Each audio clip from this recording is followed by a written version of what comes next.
So చపాతీలకు కానీ రైస్లో కానీ చాలా చక్కగా తినొచ్చు. చాలా సింపుల్ ప్రాసెస్ అన్నమాట. చాలా చాలా బాగుంటుంది. ఒకసారి మీరు ట్రై చేసి అయితే చూడండి. సో దీనికైతే కావలసిన పదార్థాలు అయితే మనం చూసేద్దాము. ప్రాసెస్లోకి వెళ్ళిపోదాము. సో అంతకుముందు అయితే మన ఛానల్ సబ్స్క్రైబ్ చేసి ఒక లైక్ చేయండి. ఎందుకంటే సబ్స్క్రైబ్ చేయడం వల్లనైతే నోటిఫికేషన్ అనేది ముందుగా అందరికంటే ముందుగా మీకు వస్తుంది కాబట్టి please like and subscribe. So ప్రాసెస్లో అయితే వెళ్ళిపోదాం. ఇక్కడైతే నేను ఒక కప్పు రొయ్యలు తీసుకున్నాను. చూసారు కదా ఎంత పెద్దగా ఉన్నాయో. సో దంచపిచ్చ దంచుకున్న వెల్లుల్లి పేస్టు, అలాగే కొంచెం చింతపండు రసం. సో ఇది అయితే ఉల్లిగడ్డ టమాటా మిక్సీ పట్టుకున్న పేస్ట్ అన్నమాట. సో ఇది అయితే మసాలా ఐటమ్స్, ధనియాలు మెంతులు పౌడరు కావాల్సినవి అయితే ఇక్కడ ఆనియన్, పచ్చిమిర్చి, కొత్తిమీర, మసాలా ఐటమ్స్. సో ఒక స్టవ్ అయితే పెట్టుకోవాలి. తగినంత నూనె పోసుకోవాలి. సో నూనె వేడెక్కిపోయింది. నూనె వేడెక్కాక ఆనియన్స్ వేసుకోవాలి. చక్కగా కలుపుకోవాలి గోల్డెన్ కలర్ వచ్చే వరకు. ఇందులోనే మసాలా ఐటమ్స్ వేసుకోవాలి అండ్ పచ్చిమిర్చి. ఇవి కూడా చక్కగా కలుపుకోవాలి. గోల్డెన్ కలర్ వచ్చే వరకు చక్కగా కలుపుకోవాలి. మనమైతే ఒక 2 నిమిషాలు మూత పెట్టుకుందాం. సో చాలామంది ఏం చేస్తారు అంటే వీటికి ఉప్పు పసుపు అయితే కలుపుతారు. సో అవసరం లేదు. సో నేనైతే కలుపుకోలేదు. సో గోల్డెన్ కలర్ వచ్చినాయి కదా, ఇప్పుడైతే పసుపు వేసుకుందాం.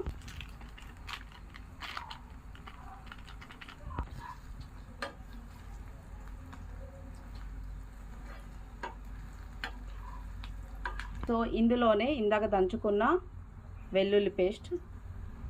సో మీ దగ్గర ఉంటే పేస్ట్ వేసుకోండి. నేనైతే మంచి స్మెల్ కోసం అయితే నేను ఇలా దంచి వేసుకున్నాను. సో ఇప్పుడైతే మనము రొయ్యలు వేసుకుందాం.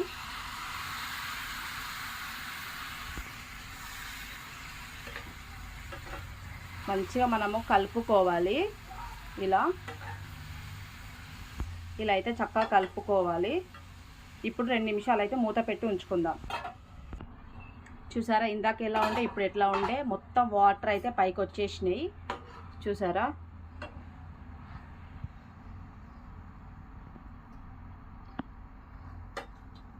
మంచి ఇట్లా కలుపుకోవాలి. సో ఇప్పుడైతే మనము టమాటా అండ్ ఉల్లిగడ్డ పేస్ట్ అయితే వేసుకుందాం. ఇది కూడా చక్కగా కలుపుకోవాలి. ఇదైతే 2 నిమిషాలు చక్కగా మగ్గనివ్వాలి. సో చూసారు కదా ఎంత చక్కగా మగ్గుతుందో. సో ఇందులోనైతే ఇప్పుడు తగినంత కారం, ధనియా పౌడర్, తగినంత ఉప్పు వేసుకొని అయితే చక్కగా కలుపుకోవాలి.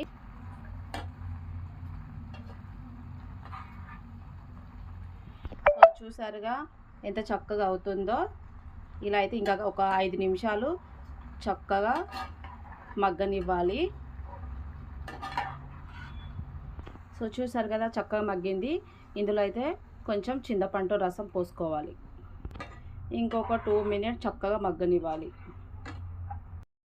ధనియాల మెంతుల పౌడర్ వేసుకోవాలి. సో ఒకసారి అయితే మనము చెక్ చేసుకోవాలి ఉడికిందా లేదా అనేది అయితే. ఓకేనా.